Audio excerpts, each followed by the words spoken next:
Alright, let's get started, shall we? Hello. I'm a bit early, I know, but why not? Why not?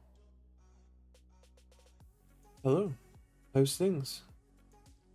How's life? How's universe? How has your week been? Do I need to move the camera some more? There we go.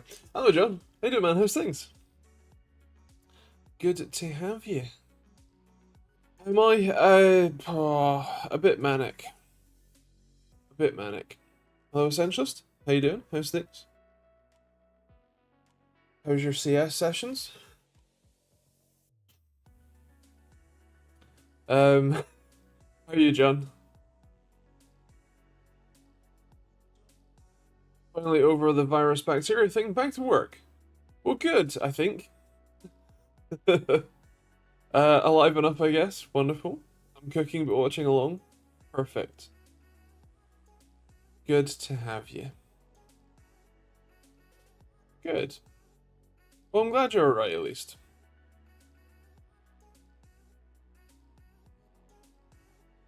Glad to see you non-perished. Yeah. Yeah. Well, so, I, as I've said before, I'm on steroids, and, the thing is, so these steroids are meant to be taken in a tapered course, so I was meant to take 8 a day for 7 days, and then 7 a day for 7 days, and then 6 a day for 7 days. You get the picture. The problem is that these things, especially when I'm taking 6, 7, and 8, just drove me mad, like insane. So I kind of short circuited the process, and I must have made a mistake because I still have an entire box. I'm meant to be finishing the box that I have, and that should be it. But I have an entire another box. And it turns out that 3 of these a day is enough, along with the granules that I take every morning, is enough to keep the ulcerative colitis at bay. So I've gone back up to 3 a day, and will continue doing 3 a day until I'm almost out of these, and then I'll do 2 and 1 just to finish her off proper. Um, so yeah. So I'm actually back to feeling a bit better because I've gone back up in drug content.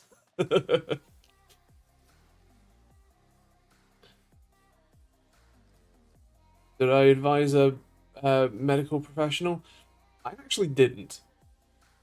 But this is also not my first time being on these, and it's fine. Although saying that, I do need to take the where's it gone? The thing with the thing with um the come on brain. The steroids is that they sap the calcium and vitamin D from your bones, so I have to take these.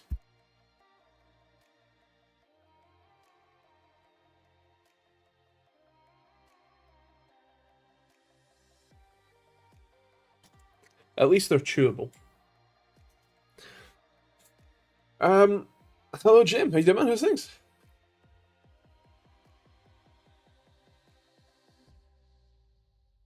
I look better today. Well, I'm moisturized, so that helps.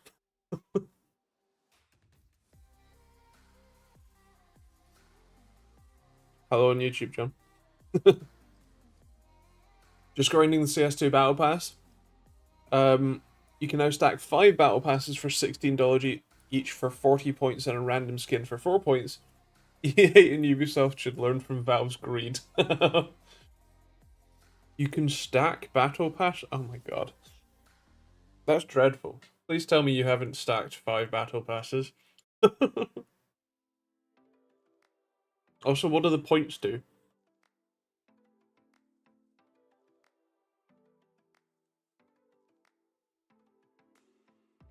And how long does a Battle Pass last?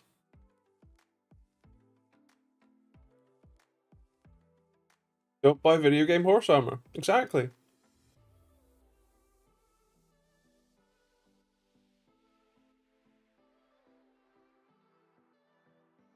I mean, on the one hand, like, I can't blame you for doing, like, you know, paying into a game that you enjoy. But on the other hand,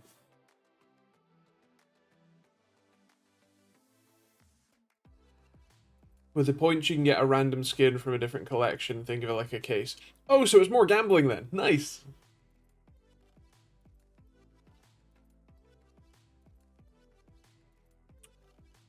So you can get 10 skins per battle pass and up to 5 battle passes. So up to 50 skins then. I mean, I guess on the whole gambling front, um, I'm sure that you can, what do you call it?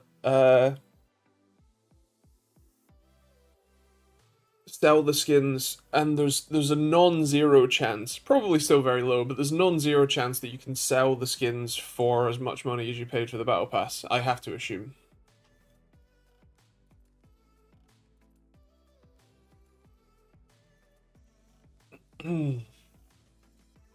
Hello, Simon. How you doing? How's things? One game is about 1 point on the pass. Right.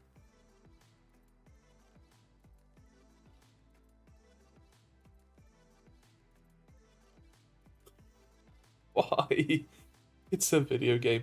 At work today, had some Aussie guests, early 20s, barely knew what MP3s were, couldn't understand why I disliked renting music on Spotify, and they're like, interesting. What was it? I have to assume it's the EU again. I think the EU wants to make uh game companies like Valve and whatnot admit that you don't own your games. Um, it is sad that we have very much moved away from ownership. Like, oh, it's California. Ah, there you go. Well, it's either California or the EU. It's one of the two. Um, but yeah, it also they prefer Taylor Swift to Iron Maiden. Oh, won't. What do you mean they don't like bring your daughter to the slaughter? um, but the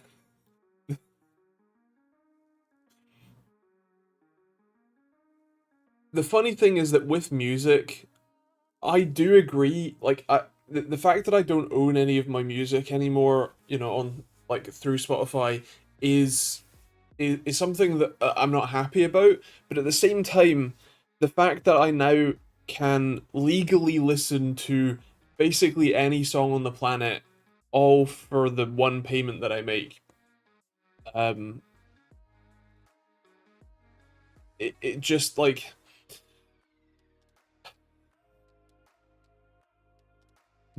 it's not only the convenience, but it takes away the whole like decision paralysis of like, do I really want to buy this? Like, I think what it's basically done is it's given everyone personalized radios. You know, like yes, I don't go and buy the album afterwards, but you certainly, well, A, you still can, and B, uh, Spotify, I think people view it as a replacement for like, you know, all the songs in your iPod or whatever, but um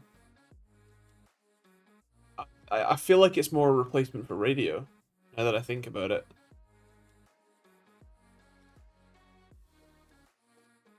Kind of both. That's not true. Last time I checked, Spotify didn't have the Ballad of Spotty Muldoon or the Maha, fuck, Marahaja of Brum. It also doesn't have what you call it? What's the album called? Uh, the Christmas album from the Amateur Transplants. Uh,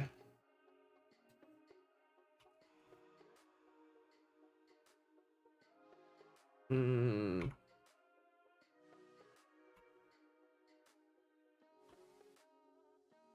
no, I don't think I. Well, am I actually? No. Okay.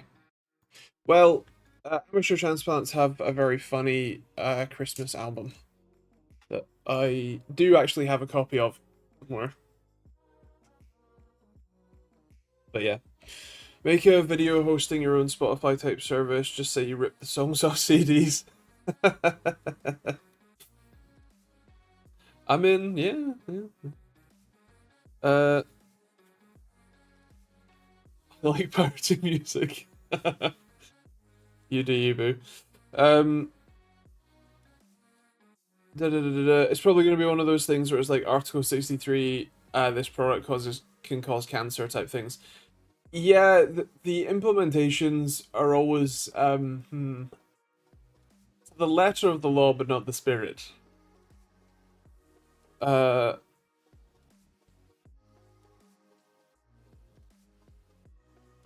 ba, ba, ba, ba, ba.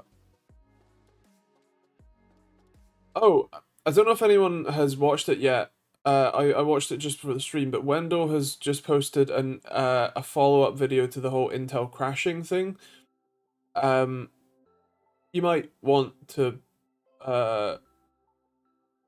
check it out. It's very interesting. I must be old school. Still buy music on CDs or vinyl. That is pretty old school. I mean, cool. I don't have the money, nor space, nor effort for that, but fair play. Didn't have the patience for a 25-minute long video after a long post-illness day.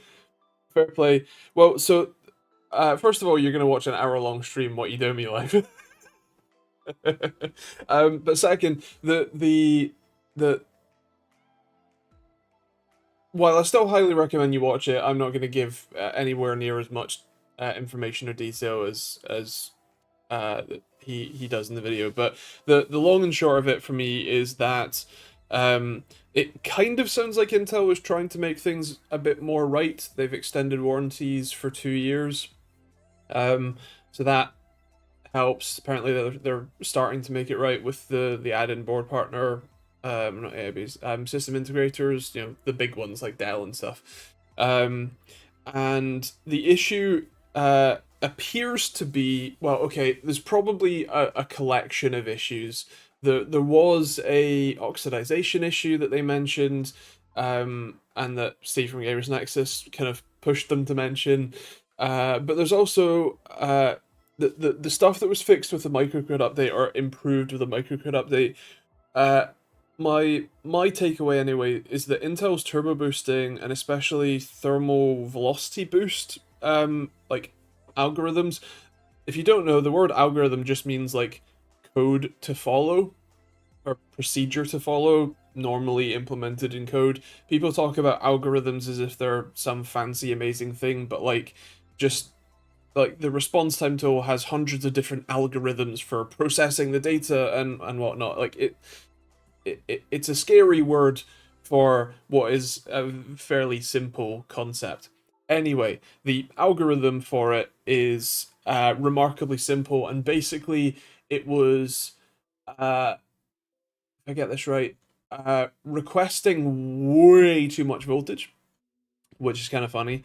And also, the interesting thing was that the at least from the systems that Wendell had access to, it looked an awful lot like the systems that had the better cooling, so liquid cooling, AIOs, that sort of stuff, were more affected because the ones that didn't, the ones that had air coolers, the ones that had that were in actual server cases with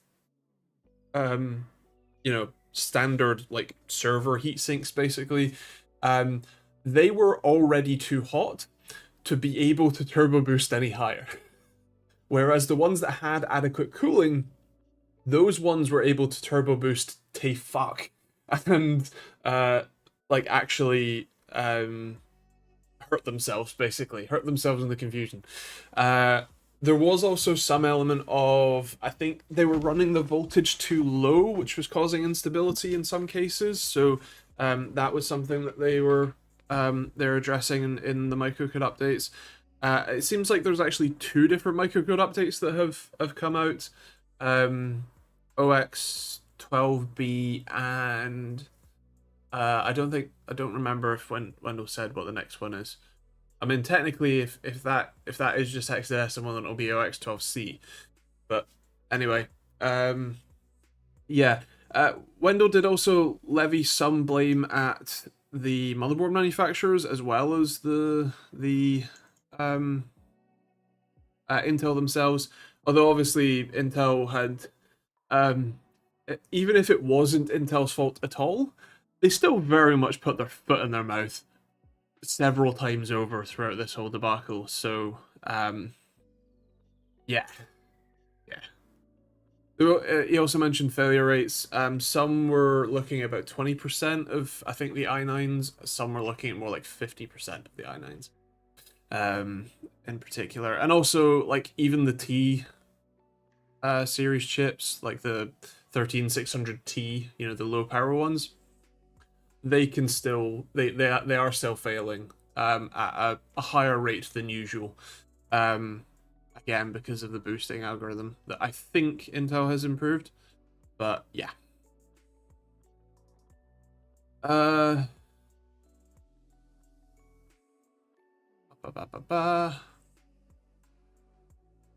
Joe. How you doing, man? How's things?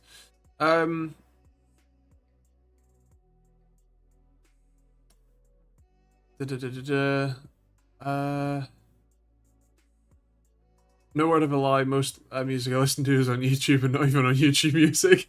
Damn, Ish, what's wrong with you?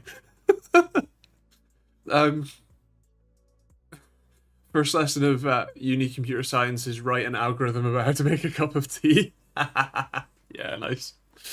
I have imposter syndrome here. I share some of your disabilities and psychoses, but none of your tech superpowers.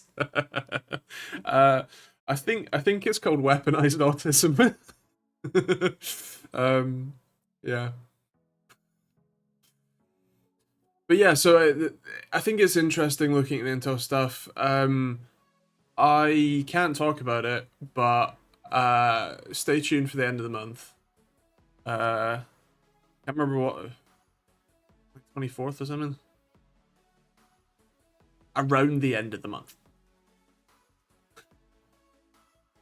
Although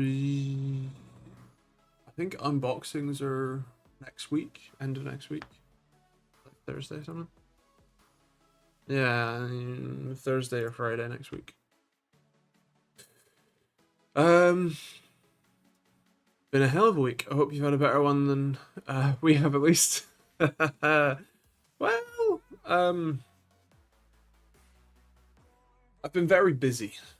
I've somehow managed to finish 3 videos this week. I don't entirely know how. I've already finished 3 videos. Like tomorrow, I'm working on the bed cooler while I have a loft hatch installed.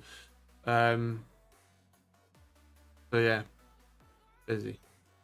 Also, I got the report from the appointment from last Monday. Not last Monday, but the Monday before. And I wasn't expecting it for another week and a half, so to have it now is quite the surprise. And yeah, it's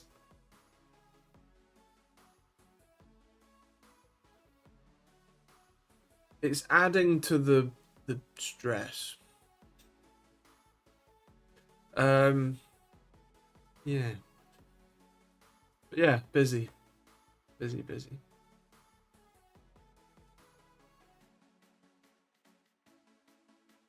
Saturday next week for me. What, for the Intel stuff? Da, da, da, da.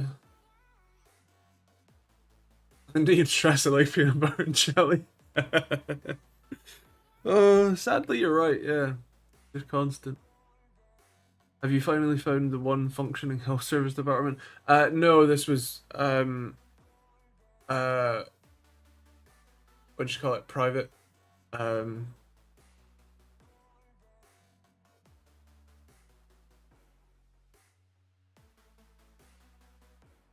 even getting laser hair removal.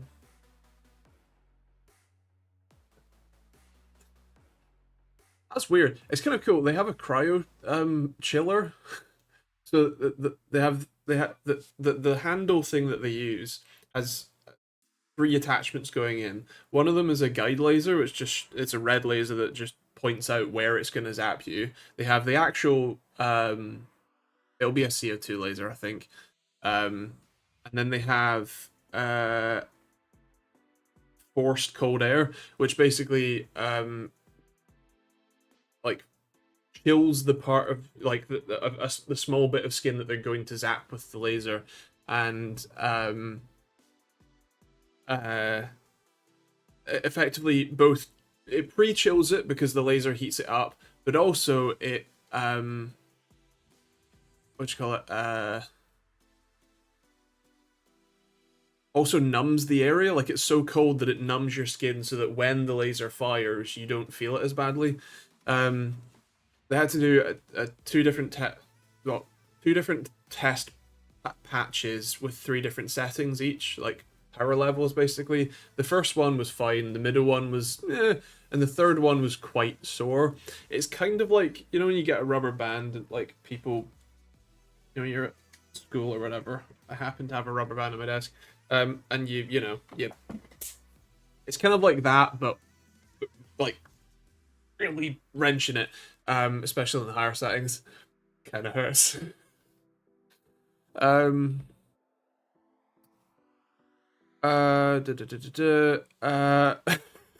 Jim having a moment with his keyboard. Do you think Intel committed to the discrete GPU market? I wonder if we'll see Celestial and beyond. So I think it is a bit tepid at the moment. I mean, like Intel is in a bit of a state at the moment with like I think that there was talks of like Qualcomm buying them out. There's talks of them being under the capital requirements for financing a new process node, like lots of stuff like that. Oh, thank you very much, Joe. Very much.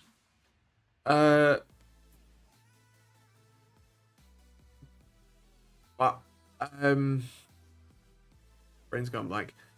Yeah, so I think it's a difficult question to answer because Intel's like whole future is kind of in an awkward state right now. I would like them to. Nah, that's Qualcomm trolling. US government got Intel's back with all the billions and billions of dollars. Well, they gave them 20 or $19 billion from the CHIPS Act last year, which in theory was for building a fab in Arizona. But yeah.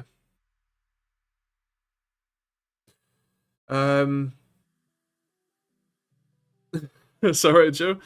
Thank you very much.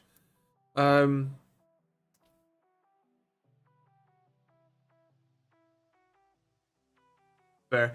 But anyway, I think that the idea that they're going to stick in the GPU market is a nice one. I think they we're certainly going to see more what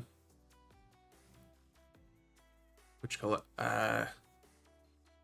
what was it, Battle Mage is the next one, so I'm sure we'll see that. We might also see I can't remember what Intel's GPU roadmap looks like, but it kind of depends essentially how much funding that department gets, you know. So we'll basically just have to wait and see. Kind of like one of those snapping bracelets people used to hit your arm with back in the day. If you like, kind of, it is very pinpoint. Like it's the area that they zap you is like small, about the size of your pinky finger, maybe even a bit smaller per zap. Also, you need a laser to point at it. Isn't it obvious where it is? It's not like, you know, a James Bond villain like laser beam that just like drags across your skin up, you know, like up your leg and around. It's a pulse laser, so they hold it down, they click the button, they fire the pulse laser, and then they move on to the next bit, fire the pulse laser, move on to the next bit, etc. So yeah.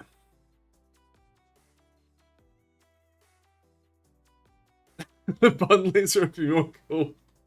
I mean, yeah.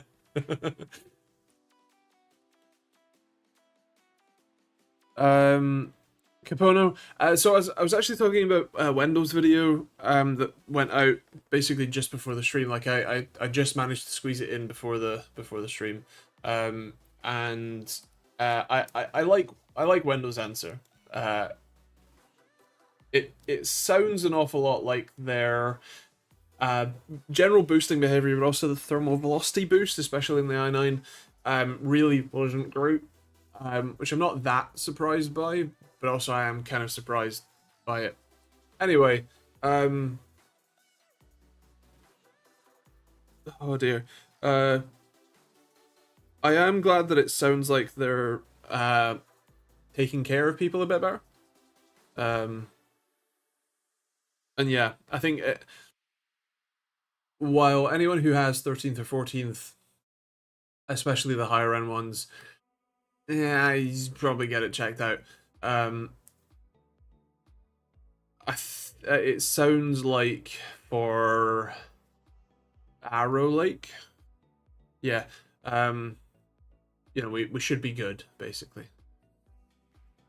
Battle Mage would have to compete at least with 40 series to be relevant, or that will be the last of their GPU line. Well, maybe, because I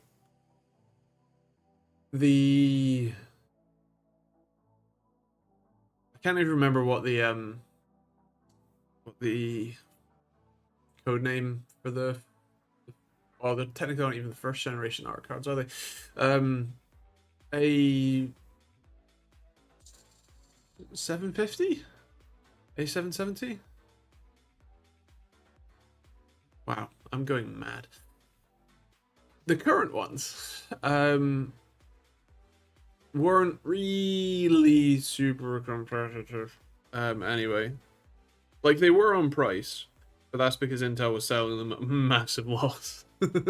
Well, I don't know if they were actually selling them at a loss, but they certainly weren't at the same profit margin that Nvidia gets. Yeah. Wasn't the 13th gen plagued with issues? The majority of the 13th gen issues are this whole stability thing that Intel is has released a sort of final statement about, and has is in theory anyway going to make things reasonably right. Do you feel confident recommending 13th or 14th gen to a friend? Well, I didn't really recommend 13th or 14th gen too hard anyway, so not really. Like a brand new chip should be fine now. But also by the way, I'm not only wasting an hour on here, I'm also playing Jedi Survivor on kiddie mode difficulty. Double the time waste. Only took me 20 minutes for a comeback. Nice. Some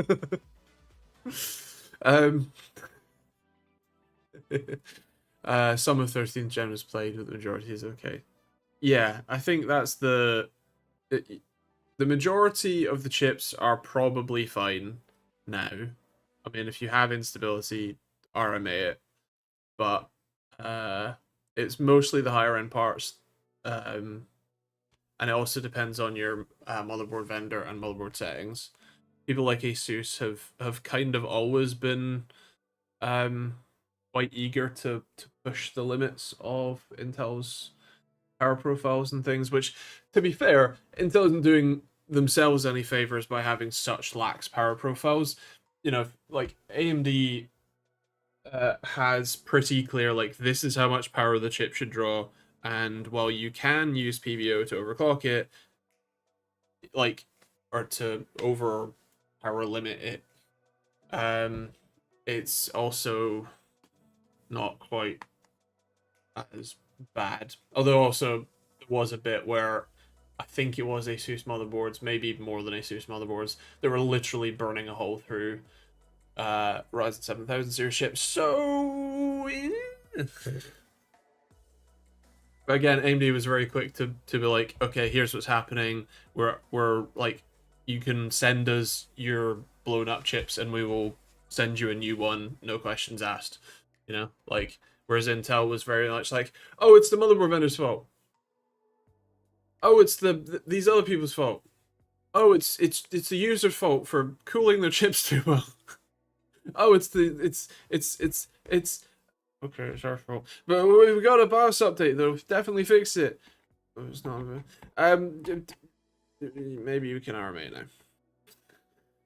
A year later.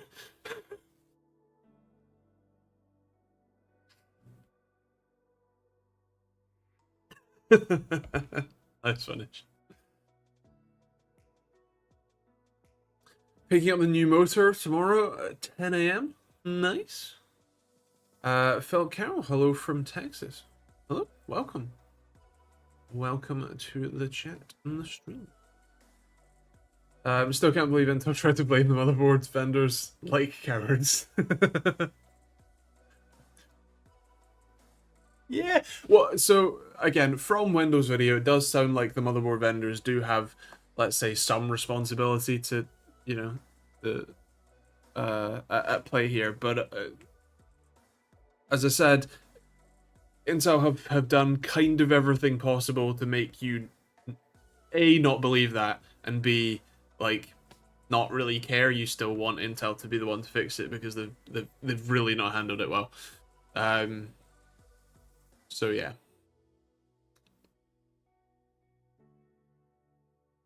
Did I miss anything?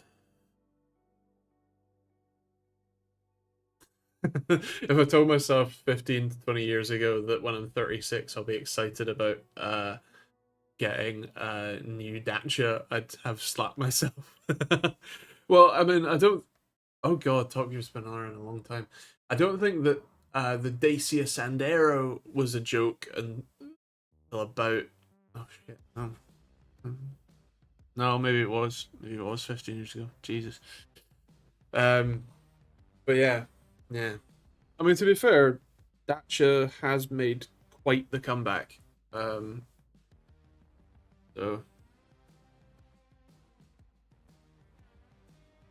make us Texans proud, Philip.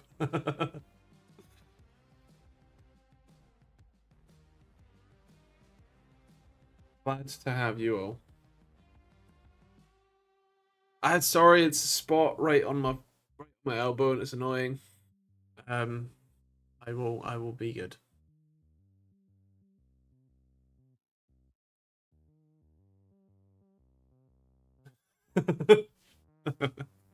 Thanks, Dad. Probably old enough to actually. Who are Dacia? Is it a Russian make, like a holiday car and stuff, holiday house? Dacia is, as I was informed by a very French Renault PR man, is the correct way to pronounce Dacia. Since the days of ridicule on Top Gear. Yeah, I mean the Dacia Sandero, that they yeah, were very well, James was very excited for. Although to be fair, it was also ridiculously cheap, so that helps.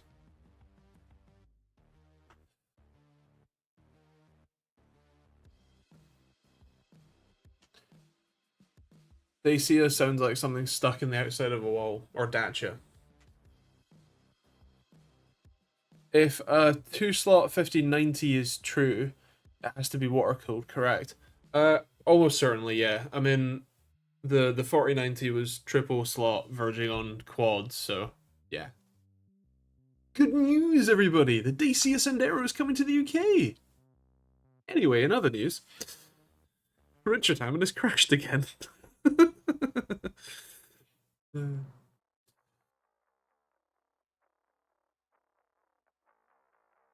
Deary me. I haven't watched the last one, the last Grand Tour. Yeah, I need to. It's on the list. Intel, here are the specs. In other words, okay, we'll do this instead. Intel, thumbs up. Customer, my CPU's crap. Intel, it's the motherboard vendor's fault. Yeah, that's pretty much how it went. I was priced, but yes, ish. um,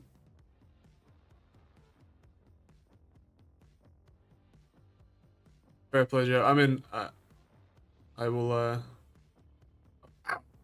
probably watch it over the weekend. Um, I was going to say something, but I've forgotten it.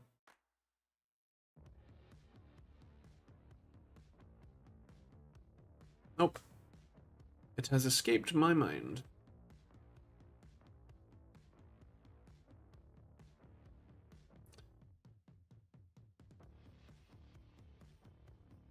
I can't even remember the context of what I was going to say.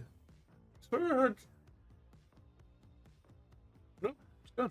Okay, cool. Are you upset another emulator has been taken down by Nintendo? I mean, yes. Jesus, like the.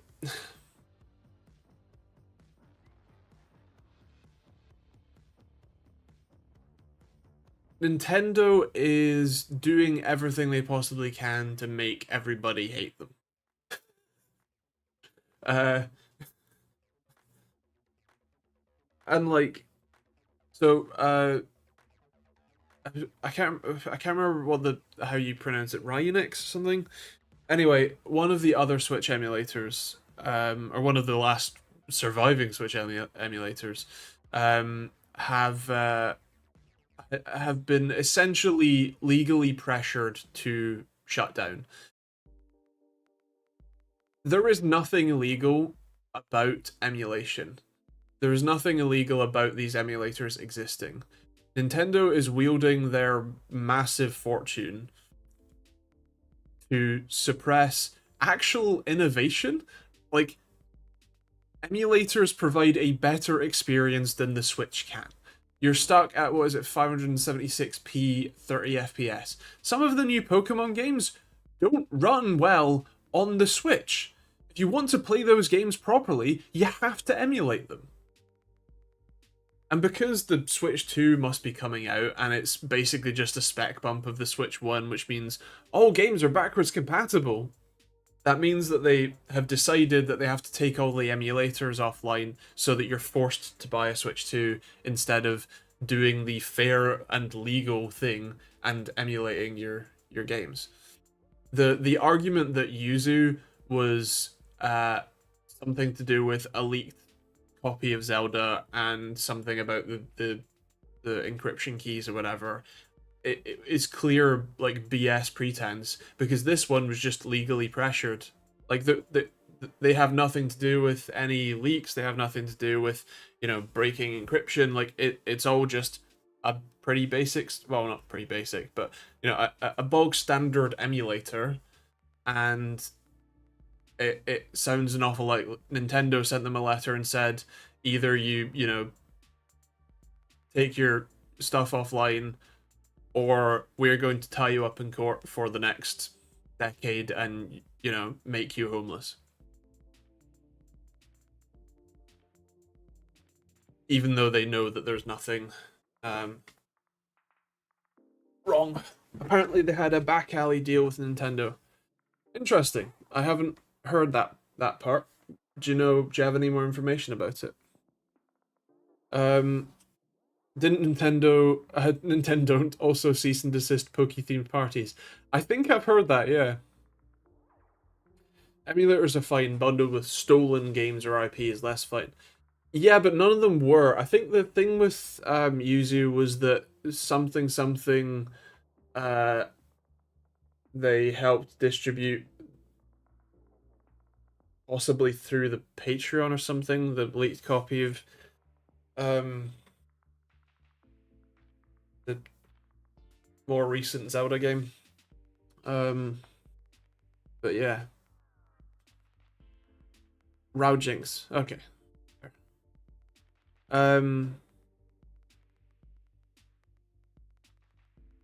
But yeah, I mean, the good thing is that they were all open source, so all of the forks still exist, and with RPCS3, um, as an example, uh, the developers really just need to be fully anonymous, um, because I think that's the only way that you can do it now, basically. Um,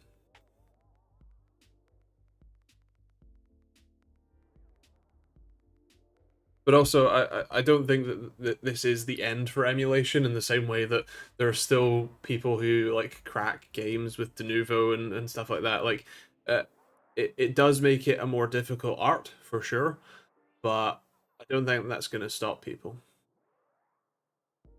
And I'm glad. Like, we should have emulation. I had no idea a game mechanic can be patented. I don't get how much. Yeah, so that's the other thing. Nintendo are suing Powell World, or well,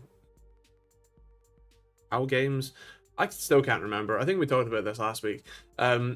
Supposedly, the the reason for the suit is patent infringement, which I at least from what I last saw, the letter, like the lawsuit letter that Nintendo's lawyers sent Powerworld's lawyers, doesn't actually list anything. Pocket Pair, thank you. It doesn't actually list anything about what they have supposedly infringed, and yet they're asking for an injunction, which is to stop the sale, which is kind of funny because it's just launched on PlayStation, and I think it's also launching on mobile as well. Um, so yeah, oops. Um,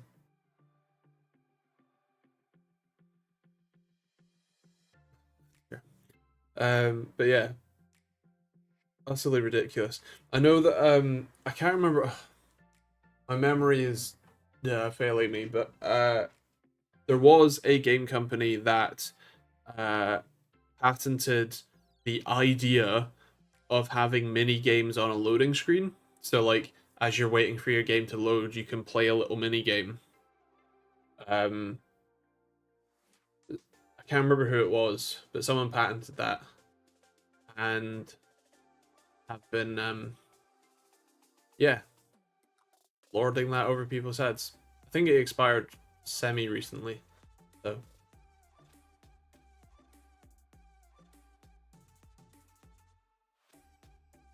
At least with patents, it is only, was it 20 years? It's 10 or 20 years. I think it might depend. Obviously, it depends on where you are, like what country, but also perhaps also what type of patent it is, or like what category of thing it is. But yeah. Whereas copyright is the creator plus 70 years. Um,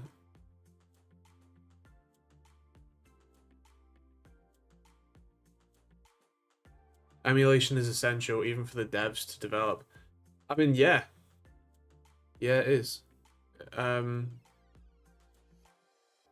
like, it's also essential for like keeping old games alive because, especially with like older games consoles, like there were only so many PS1s, Game Boy Advances, and whatever Game Boy originals developed and sold, like made and sold. And eventually all of those are going to fail. All of those are going to stop working. But we shouldn't lose the games that go with them. We should still be able to play them. And ideally, you should still be able to play them on whatever fucking form factor you want. If I want to play a Game Boy Advance game on my Steam Deck, that should be fine, right?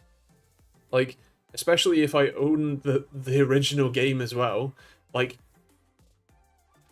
I own the game. Who cares what system I play it on? And even more so, I would argue that it's in companies like Nintendo's best interest to work out a way to allow you to do that. Like a first-party emulator for those sorts of things, and then you can just buy the games from their store. And hey, look, they get to sell you a 20-year-old game again. How is that not a great opportunity? But no, let's just ruin everybody's lives, make everything worse for less money.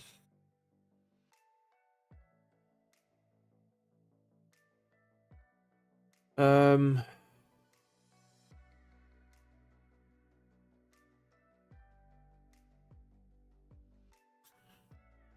Yeah, you're right, John. Sadly. Can't wait for daylight savings. It's 5:30 a.m. and it's already light outside. On the other hand, I'm concerned that the extra sunlight will fade my carpet. I mean, sadly, it's not actually extra sunlight unless that means opening, including opening your curtains, I guess.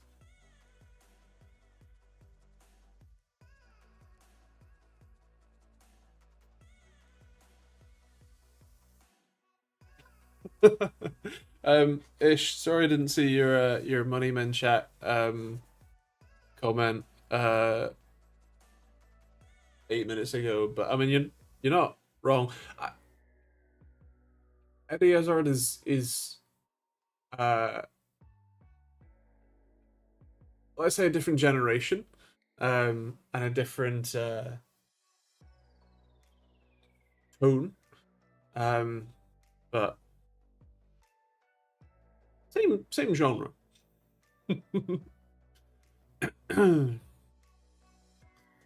The problem is pirates trading illegal copies. I mean, I love format shifted content, but one has to have the rights to own / long-term rent the content first.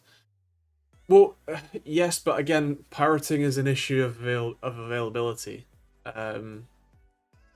Like, if someone like Nintendo had a way for me to play Pokemon Emerald on my Steam Deck legally, or without, like, I already own Pokemon Emerald and a Game Boy Advance, but there's no way that Nintendo would be happy for me to play Pokemon Emerald on my Steam Deck. So like that, if they had that option, I would pay. I'd buy the game again at the right price. But that doesn't exist. Platform exclusives exist for victims to have to buy a platform. Yeah. And I don't think that should be allowed or like enforceable. Freedom of information, man. Nintendo would rather ruin lives. Exactly. Thanks, Andy, for calling me old without saying I'm old. Hey, I more meant that like Eddie Hazard, specifically in his let's say gender expression, is of a different generation when it's not quite as it's slightly different, similar but different. That's what I was going for. Yes, I'm in the land down under. I know, I remember. You're near Melbourne. Hello, DC. Welcome. Good to have you. How you doing? How's things? I like the pink hand waving showing up on stream.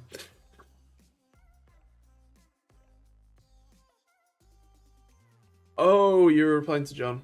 My mistake. Nintendo don't really care about lives; they want money, and I think super conservative assault lawyers are the way forward. Yes, sadly. If only they would open their eyes to the market that's literally right in front of them. Anyway.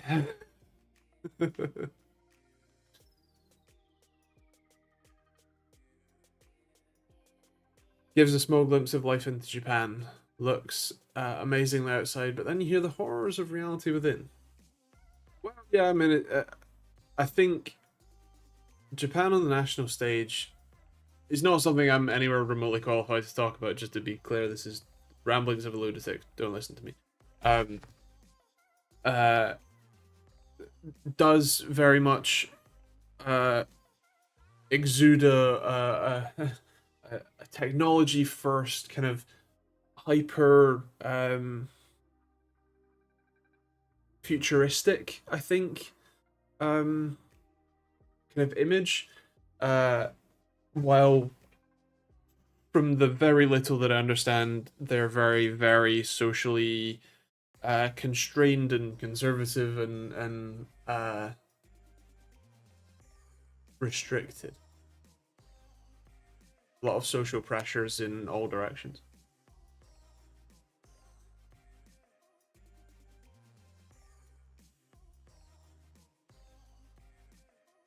In hopefully happier news, I finally got my my bed cooler PCB to a hopefully working state.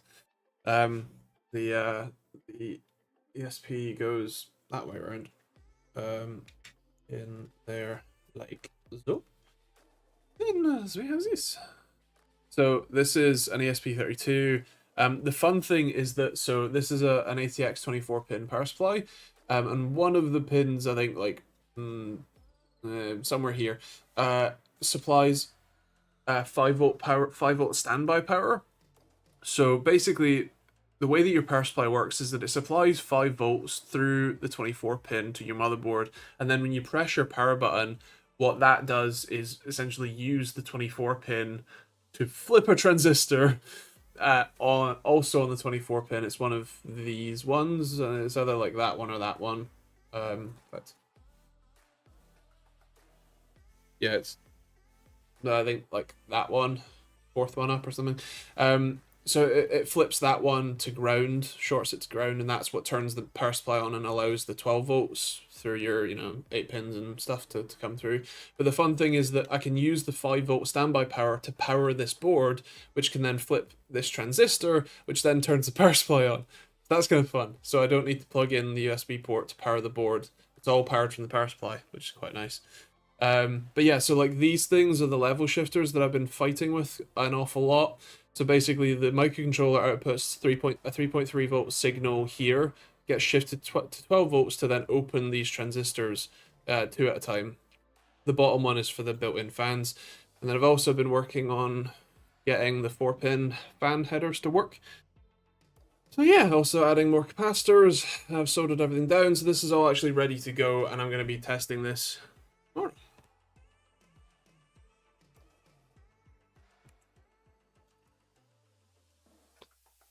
Off-topic question, but as the apocalypse happens, what's the first thing you grab?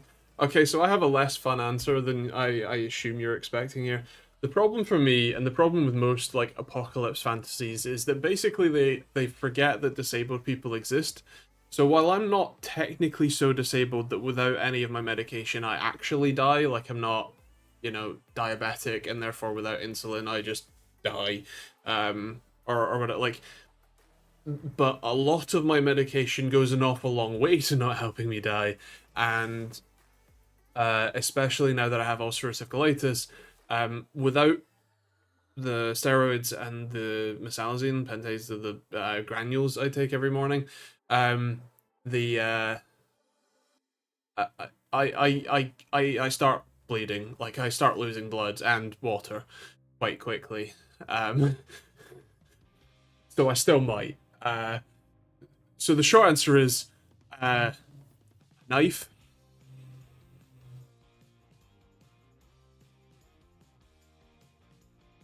a bathtub. Um, yeah.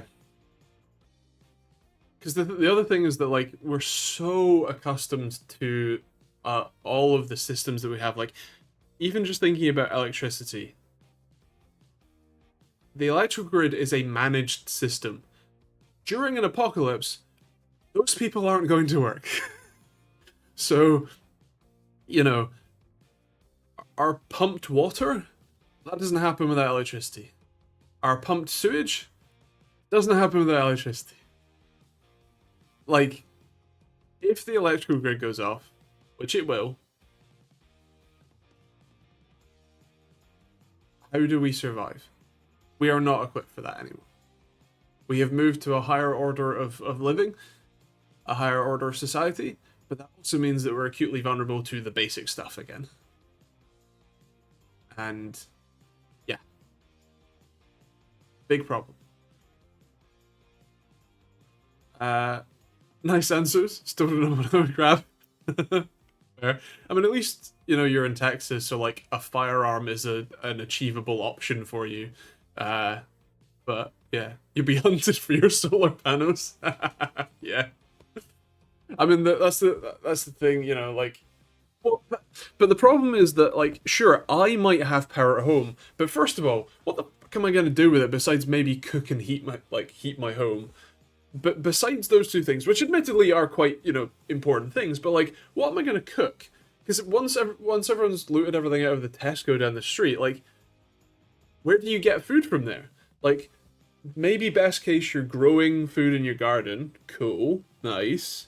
That's not enough in, like, especially in a UK garden. I have like, I don't know what, 5 meters by 15 meters. Even if I cleared the entire thing, that's still not enough to like grow any amount of usable, like, life sustaining food just for us two.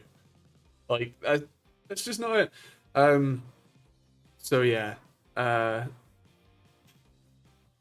And then even if we say okay, fine, we can still find food, whatever. Like the whole idea that I would be hunted for my 1200 watts of solar in winter is also funny because again things like your water supply, that is pumped with grid electricity. My you know my network is not backfeeding the grid to run the pumps miles away from here. um so yeah. uh Hello, dangerous university owns me. Hello. Nice name. um Exactly, it's just fine. Um, we just need to move to Neon City with solar water generation, solar panels, and a horrendous source of human rights abuses. I grabbed my sponsored spot, EcoFlow power supply. Also, sewage was cease, yuck. Oh, it's alright, I've got a Victorian sewage well in the garden. Oh. So Andy is already halfway towards being a zombie. I mean, pretty much, yeah. I am the living dead. Oh dear. I would actually kind of like one of those portable power supplies, like an EcoFlow or whatever. Mostly because I would like to be able to like run power tools, but not at my house. And most of the power tools that I would want to run would be mains fed ones, not battery ones. Um, so yeah.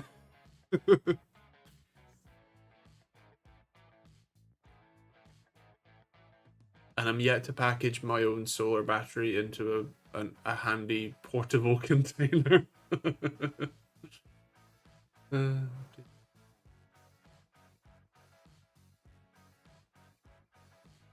Although I absolutely could.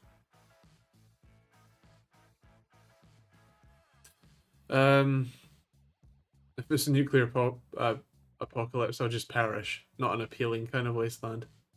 I know, right?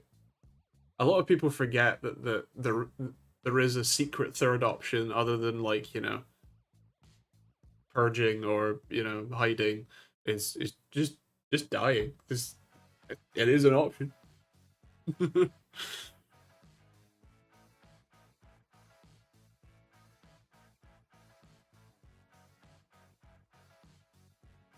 If my fat ass was one of the survivors in an apocalypse, then we're screwed. My item of choice would be paper bags for when I hyperventilate every time I need to run. Nice, nice. um, I took your advice and adjusted the shutter speed of my video settings. An absolute world of difference now. Thanks to the advice. No worries. How'd you get it sorted?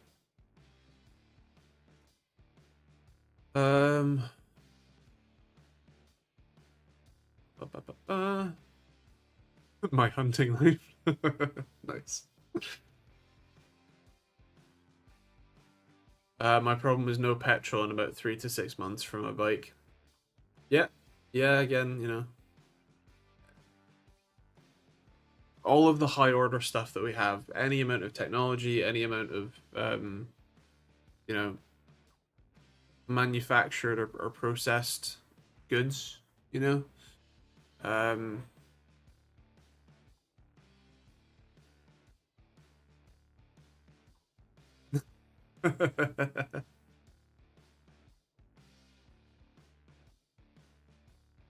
know how to make olive oil, which will power a diesel.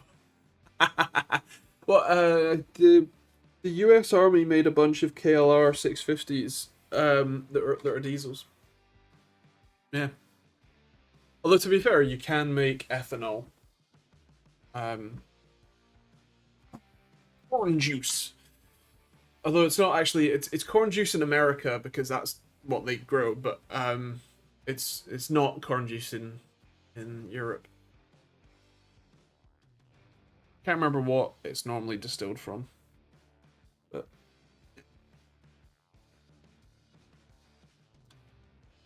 I'd get in my car and drive very quickly into a crucial piece of infrastructure, ruin things for everyone on the way out.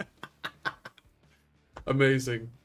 Well, actually, the last coal-fired power station in the UK that's let's say somewhere near me turned off on Monday or Tuesday.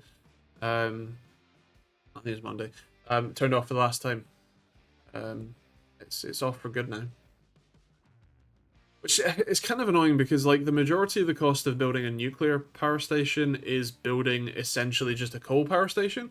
So what I'd really like them to do, rather than demolish it and turning it into like warehouses and stuff, which I think is the plan, is to just demolish the coal burner and build a nuclear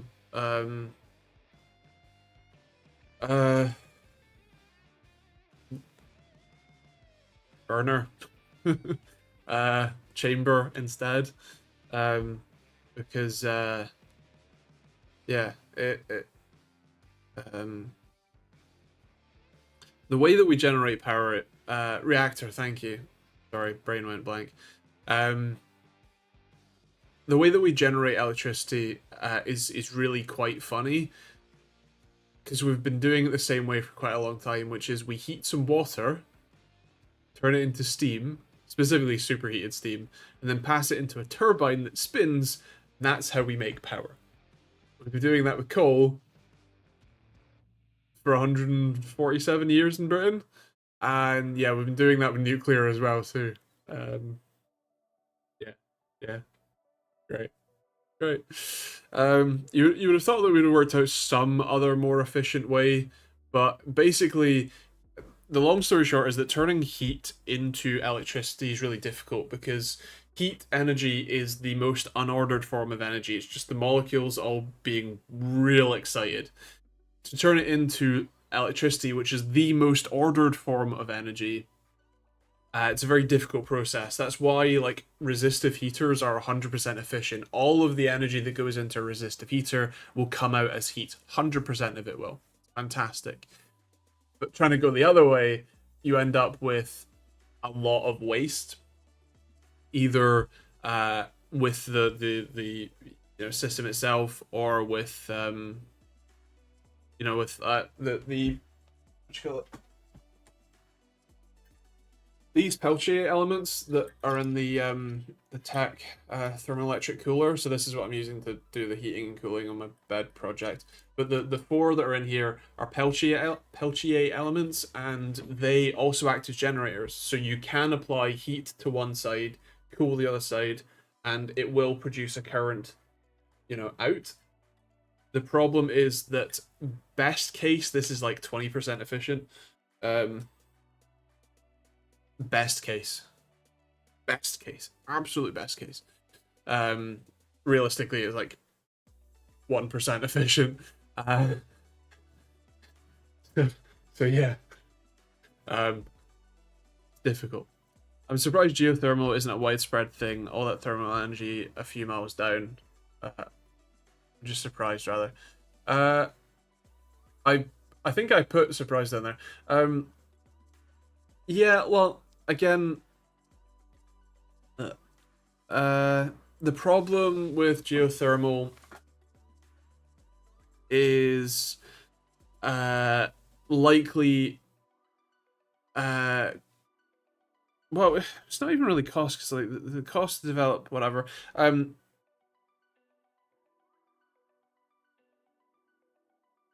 I think there's probably less appetite for it than things like solar or wind and even things like tidal, at least in the UK anyway. Although in the UK we get the vast majority of our power from wind now. There's actually a new offshore wind turbine array, whatever you want to call it, off the west east coast. That's going to be providing just a shit ton of power. Yeah. Would fusion or fission still rely on heating water to spin turbines? So fission is the one that we have now. That's the you put control rods into what you call it thingy.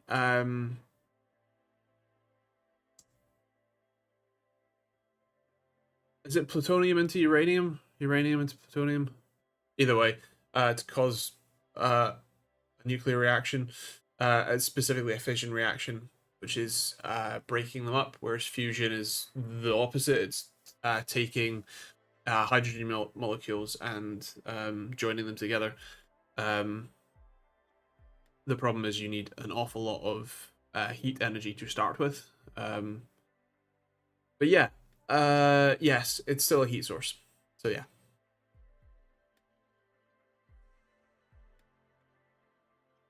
Fission is the dirty one, fusion is clean. Yes, although fission is a lot less dirty than people think it is. Especially with France, they recycle their control rods at an amazing rate. It's at least 90%, possibly 95%. So for every spent fuel rod that they take out, or for every 10 spent fuel rods they take out, they get at least 9 back, like new ones ready to be put back in. They're really like, especially if you're recycling your spent fuel rods, which you really should do. There is very little waste, very little, and it's really not that bad in the grand scheme of things. Especially considering that coal ash is just as if not more radioactive. um, so yeah. Yes, it is. There is inherent waste in fission. There is none in fusion. In fact, actually, fusion might be beneficial if they are creating helium and they could capture that helium. That'd be great. Because we're rapidly running out of helium. I had an MRI the other day. Anyway, I'm gonna call it there. Have a hopefully nice and warm apple pie waiting for me, or apple crumble rather. So I will I'll leave you there. But yeah, I'll see you all next week. Video tomorrow, video Monday, as always, and next week for a stream. All right.